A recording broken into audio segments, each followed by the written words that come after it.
Mula sa iba't ibang panig ng Pilipinas, narito ang pinakabagong balitang Red Cross. Ako si Lay Obdinalia para sa PRC News Flash. Kumilos ang Philippine Red Cross sa pamamagitan ng Anticipatory Action Program nito upang pagaanin ang epekto ng Bagyong Marce sa mga lugar na sinusuportahan sa ilalim ng Early Action Protocol at ng proyektong Advancing Disaster Risk Reduction and Anticipation in the Most Vulnerable Communities. Ang mga programang ito ay nakatutok sa pagbibigay ng maagap na tugon sa sakuna. Kabilang dito ang pagbuo ng mga plano at pagpapadala ng mga kagamitan at iba pang mga pangunahing pangangailangan sa mga lugar na maaaring maapektuhan. Naglagay ang mga Red Cross 143 volunteers kasama ang staff ng PRC Cagayan Chapter ng shelter strengthening kits sa mga mahihinang bahay sa munisipalidad ng Bugay na sinusuportahan ng German Red Cross. Ginawa ito upang matiyak na ang mga tahanang gawa sa kahoy at pawid ay makatatagal sa matinding bagyo at mapapanatili ang mga bubong at dingding ng tirahan. Ang pagpapalakas ng tirahan ay isa lamang sa maagang aksyon ng PRC sa pag-iwas sa mga epekto ng kalamidad. Ang iba ay kinabibilangan ng livestock evacuation, vulnerable business relocation at early harvesting. Sa mga hakbangin na ito, tumutupad ang PRC sa pangako na maging always first, always ready, and always there. Muling nagpaabot ng tulong ang PRC sa mga kababayan nating nasalanta ng Bagyong Christine sa lalawigan ng Camarines Sur. Namahagi ng pagkain at malinis na tubig ang mga PRC volunteers at staff sa mga sumusunod na lugar. 653 na individual ang nabigyan ng hot meals sa Barangay Umbao, Polpog sa bayan ng Bula. 750 na katao sa Pili National High School sa bayan ng Pili, habang 388 na apektadong residente ang nabiyayaan sa Barangay Santiago at Barangay San Rafael sa bayan ng Batok. Nagtayo rin ng PRC ng welfare desk at nagsagawa ng psychological first aid sa 750 na estudyante roon. Bukod sa hot meals ay namahagi rin ng malinis na tubig ang PRC sa mga sumusunod na lugar, kung saan nabigyan ang 19,461 na mga individual ng kabuuang 58,297 na litrong tubig.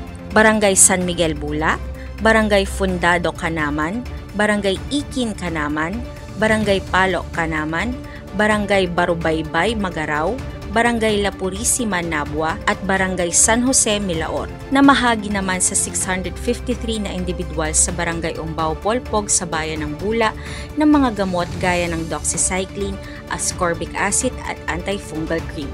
Namigay rin ng posters at basahin tungkol sa dengue, ubo at sipon at leptospirosis upang bigyang kaalaman ang mga apektadong komunidad.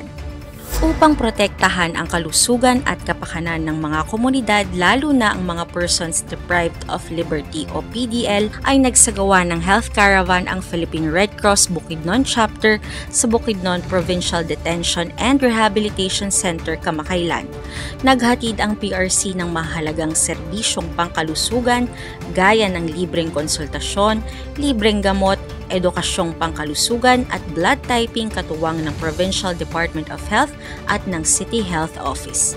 Ang inisyatibong ito ay naglalayong siguraduhin ang maayos na kalusugan at mabawasan ang paghihirap ng mga PDL sa pamamagitan ng direktang pagdadala ng serbisyo sa Bukidnon PDRC. Hangad rin ng PRC na magdala ng positibong epekto sa kalusugan at kapakanan ng mga tao sa loob ng pasilidad.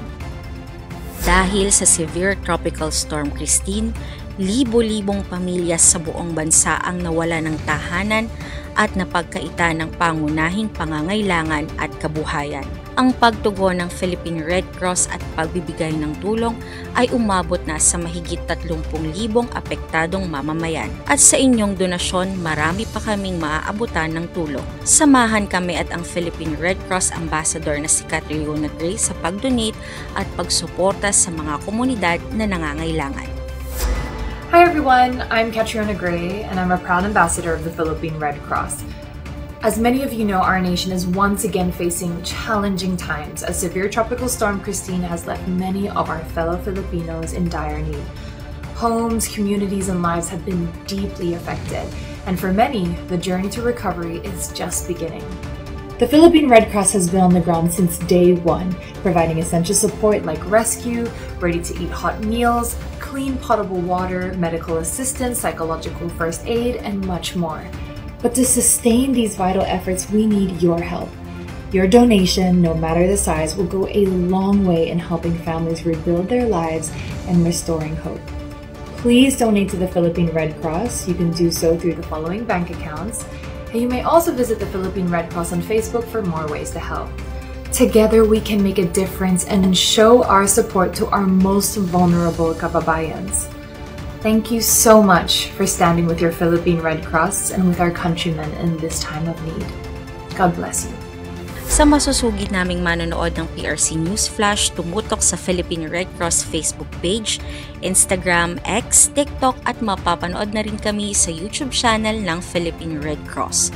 Abangan ang mga update at maging konektado sa PRC News Flash para sa mga napapanahong balitang Red Cross.